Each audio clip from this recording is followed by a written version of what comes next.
Hey guys, welcome back and to what I believe is colloquially known as a collective haul here on YouTube. I did a little bit of online shopping and a little bit of in-person shopping from Sephora, Neiman Marcus, Ulta, and randomly Macy's in downtown Boston, and it's like a nice little haul of mostly beauty bits. Oh, and Target too. I got a couple of things at Target that I just wanted to mention. So I thought you guys would enjoy seeing all of these new beauty products that have been circulating in my life, and I did have a chance to try a lot of this stuff, so it's going to kind of be a first impressions as well as the things that I think I'm going to end up returning and the things I think I'm going to end up keeping. And also I filmed a full face of makeup, not for what I'm wearing today, but sort of demonstrating all these products, and I'll be inserting little clips of me using the products as I talk about them, but then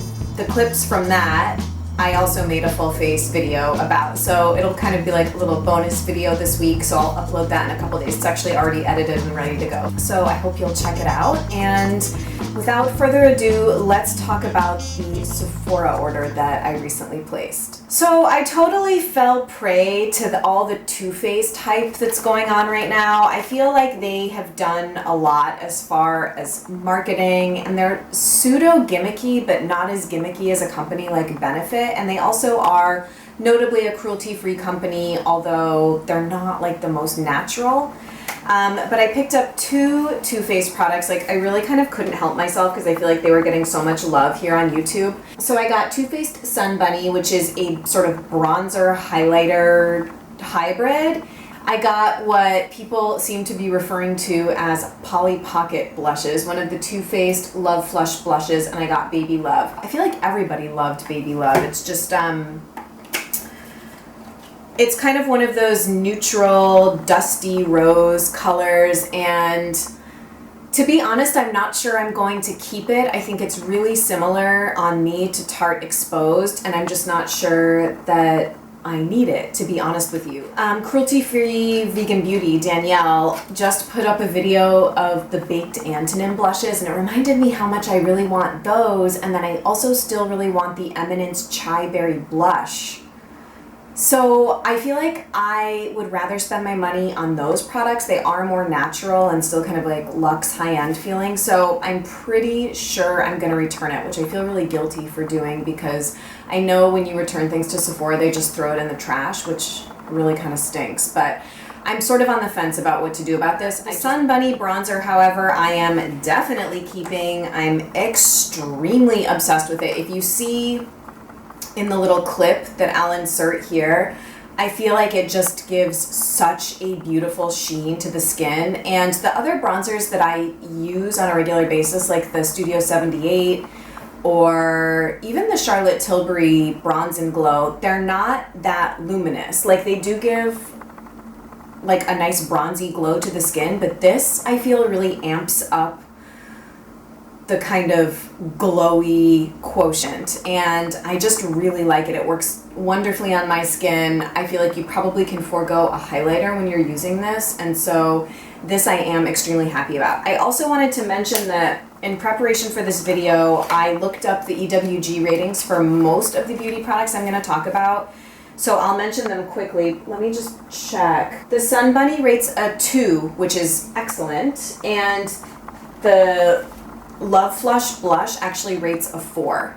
So that's kind of another reason maybe to return it. Next, I decided to pick up the Hourglass mechanical gel eyeliner, 1.5 millimeter mechanical gel eyeliner. As you can see in the little clip, this is perhaps the tiniest nib in existence like ever for an eyeliner. I got it in the color Obsidian. I'm actually not sure if it comes in other colors, but it's the black one, obviously. I was sort of feeling like it was hard to use my Tarte Amazonian Clay eyeliner in the waterline unless I sharpen it every single time I use it, which is kind of annoying, and it's making the product go really fast. But that pencil is so smudgy that it just doesn't hold a point very well, and I find it very challenging to line the upper rim of my eyes with. I will say I've worn it a couple times, and I have noticed a bit of transfer in the lower lash line, although it's hard to tell if it's a new mascara that I'm using or this, but I never notice any transferring or smudging when I use the Tarte Amazonian Clay eyeliner pencil, which I absolutely love. So I'm pretty sure I'm going to keep this. I am really liking it, and it's so easy to get up in the upper waterline with this. So the next thing is kind of a beauty professor inspired purchase. I had heard her talk about the brand Sarat Beauty a bunch in her previous videos, and well, actually a beauty professor and a Karima McKinney inspired purchase. I can't get into the box. I was watching a Karima McKinney video and she used this product. It's the Expressionist Brow Pomade. And in the video, it just looked like it gave her brows like a lot of extra texture. I don't currently use a brow gel. I will put a wax through my brows before I fill them in with powder, just to kind of give them like a little bit of grip, and I feel like it makes the powder adhere better. But I don't use a brow gel. Like, I know everyone goes crazy for the Anastasia brow gel. It's just like, I don't care that much. So I thought that this would be an interesting product to try, and I like the look of very kind of like full textured brows. So I've tried this a couple times. It's an interesting product, but I just don't really feel that it works well for $25 worth, which is how much it cost. And it rates a 3, so not terrible. I think I'm probably going to return this just because I don't feel that it makes that big of a difference on my brows to merit it being a $25 product. I am very interested in trying more Sarat Beauty. Sephora recently started carrying them, and they're just kind of like a higher end, more luxe feeling product. So if any of you have Sarat Beauty favorite products, please let me know, because I am kind of intrigued by the brand. And then I feel guilty about these. I went for 2 trial size living proof products. This is the full shampoo and this is the prime style extender. I really liked this. This did absolutely nothing for me. So I'm definitely going to be returning this. I just felt like I put it through my hair when it was sort of 80% dry, damp, and then just kind of tried to style my hair as usual. And I felt like it just kind of weighed my hair down. I don't really feel like it extended the life of my style at all, and I just didn't really care for it. I might try the 5-in-1, which might be better, but if any of you had a different experience with the Prime Style Extender, let me know. It also rates a 4, so it's not like the cleanest, and this actually rates a 5, which is like a dagger to my heart. This is super nice. I think I'm probably going to keep it, even though the rating is not great, but just use it like very sparingly, like a couple times a month. It gives your hair, first of all, get your hair extremely clean. I miss conventional shampoos in that sense, because all natural shampoos don't tend to get your hair as clean, and your hair doesn't stay as clean for as long, I feel like, when you're using natural shampoos. This also gives your hair a bit of like texture. It's sort of hard to explain. Your hair feels very clean, but it also feels like it has texture, similar to if you've ever tried the Bumble & Bumble Surf shampoo and conditioner. It's similar to that. And for people that kind of have fine to medium fine hair, which is what I have, it's really nice to kind of get that feeling in your hair. It makes it feel like thicker and more moldable and easier to style. So I did really like it, but it rates a 5, and I'm like, oh, that's like seeping directly into my scalp, and your scalp is like incredibly porous. So I'm a little bit torn. I'm not gonna beat myself up that much about it, like 80-20, right? Or 70-30 even sometimes, oops. But this definitely did not wow me at all. So hits and misses. There you have it. So at the same time that I placed that Sephora order, I decided to also pick up 2 things on Neiman Marcus, and one of them is definitely a hit, and the other one I suspect will be a hit, although I haven't used it yet. So the first thing is the Trish McEvoy Cream Eyeshadow Stick in the color Topaz, also a TT Sandra inspired purchase. She used this in a recent makeup video, and I was so taken with it. I'm having a real moment with cream shadow sticks. I think it's because every time I try and use powdered eyeshadow to do any kind of like non-neutral look, like my everyday look is just kind of a matte shadow through the crease and to give a little definition, and then that's it. But if I want to do anything more than that, I just find that powder shadows really they're not like that pigmented on me. They don't last very well. So I am so in love with my By Terry Ombre Black Star and Misty Rock, When I saw TT Sandra mention these Trish McEvoy sticks, I asked her in the comments a kind of a comparison in terms of longevity on the lids. And she said that the Trish McEvoy shadow sticks last as long on her, and she's also part of the oily lid camp, which I have such oily eyelids.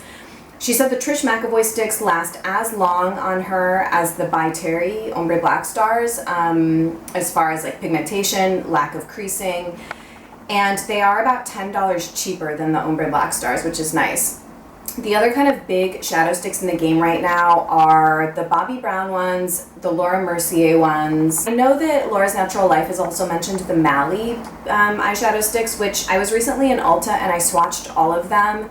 And I gotta be honest, I didn't love the way that they swatched. I don't know if it was like, the colors were okay, they just seemed like a little bit not that exciting to me, and the texture of them was a little bit weird. They didn't feel like, as this is very hard to describe, but if you've tried the Ombre Black Stars, they're such like almost like a thick they feel like heavy, like they have weight to them, and they really coat your lids. And so I felt like the quality of the Mally just wasn't on par with the Ombre Black Star when I swatched it. And I can attest to the fact that this stayed on my lids beautifully for like 12-13 hours with an eye primer. I'm obsessed with this color. I'm already stocking other colors that I want. I think the next one I'm gonna get is Glamorous, which is like, I think a reddy brown. I'm gonna go swatch them at wherever they are, Saks or Barney's, at Copley or Prudential sometime this week or next. But I'm extremely happy with this. You can see in the cutaway shot of me applying it, I just think it's beautiful. It actually looks a little bit cooler on me than it might on someone that has warmer undertones to their skin. But I'm really happy with this so far. And then I succumbed to the Smith & Cult nail polish rage, and also people on my nail polish video that I recently posted were commenting on the lack of nude nail polish in my collection, which is like totally a valid observation. So I went for this in the shade, the name makes me laugh. This is in the shade Tenderoni. And it made me think of that Chromeo song. I don't know if any of you listen to Chromeo, but Tenderoni.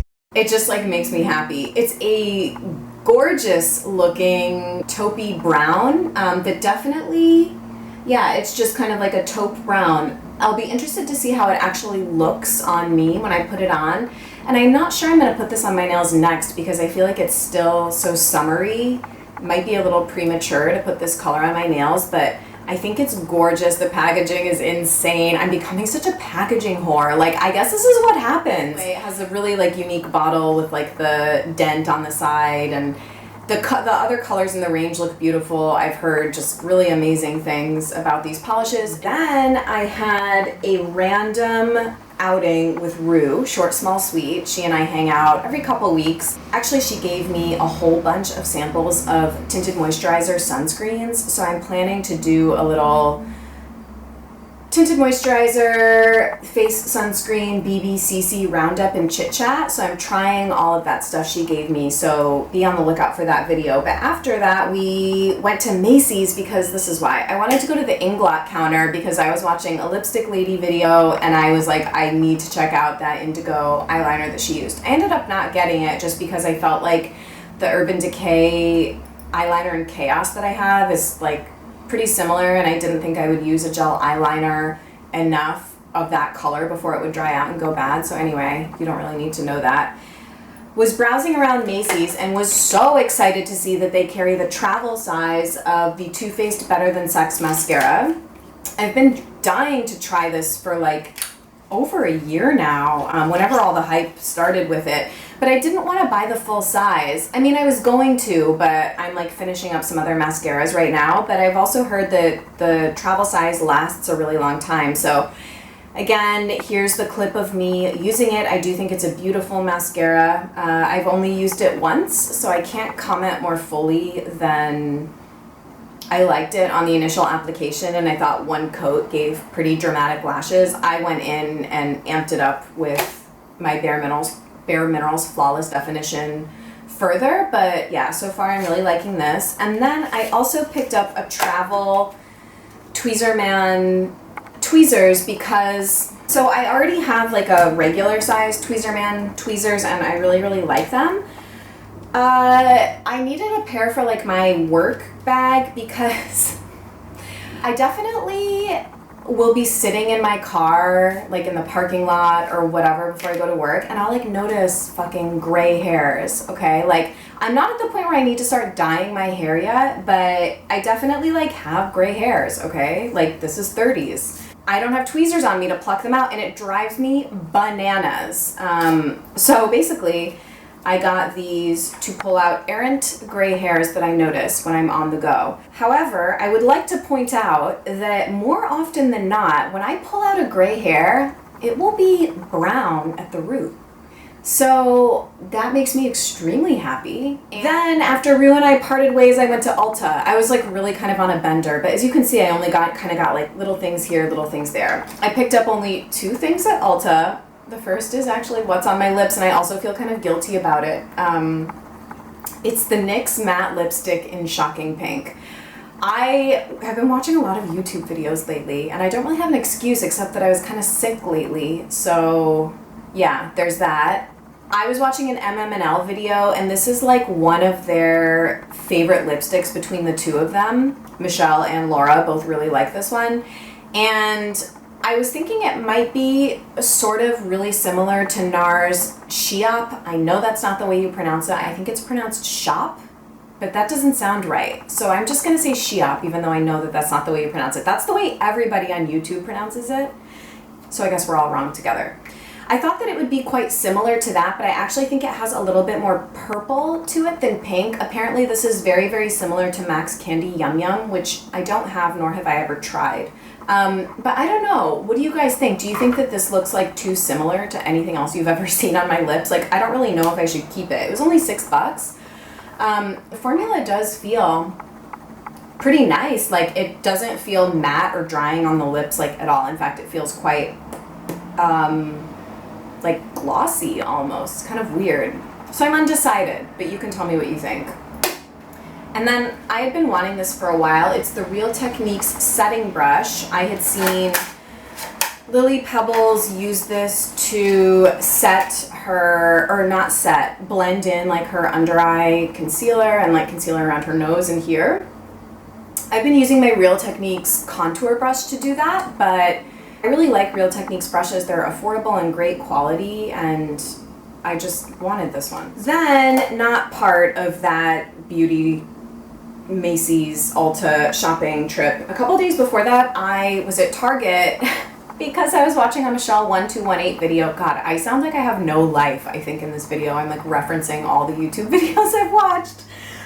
Michelle 1218 was raving about these Massimo, she called them tissue teas. I don't know if that was just her name for them, but she was like going on and on and on about the Massimo tissue teas at Target. And she just talked them up so much, I was like, well, I gotta go check these out now. Turns out they are like really nice. I got this color, kind of like a heathered, speckled gray, and a black one, which is in the wash, so I can't show you. They're very, very thin and kind of slouchy, so I like that look a lot. Apparently they stretch and you're supposed to size down. I normally wear a small, so I got an extra small, and you can see it's already like quite big. And I wore the black one to work, just like tucked into dress trousers, and it was like so comfortable, really lightweight, perfect for the summer. They're cut really nicely. They're $12, so highly recommend like going to scope these out if you just kind of need like some little basic tees. I also picked up a just kind of black tank top as well that was like, it's kind of the same slouchy, comfortable material, but in a tank form. So I thought that that was really cute. Just wanted to kind of quickly mention them if you're at Target and want to check those out. So guys, that's it for this edition of Mercedes Shops. I hope you enjoyed hearing about kind of my first impressions and hits and misses from these products. And look for that makeup, full face makeup video that I referenced. In a couple days, I found an amazing song to play during it, so I'm really excited for you guys to see it. Otherwise, I'll chat with you guys in the next one. Talk to you later. Bye.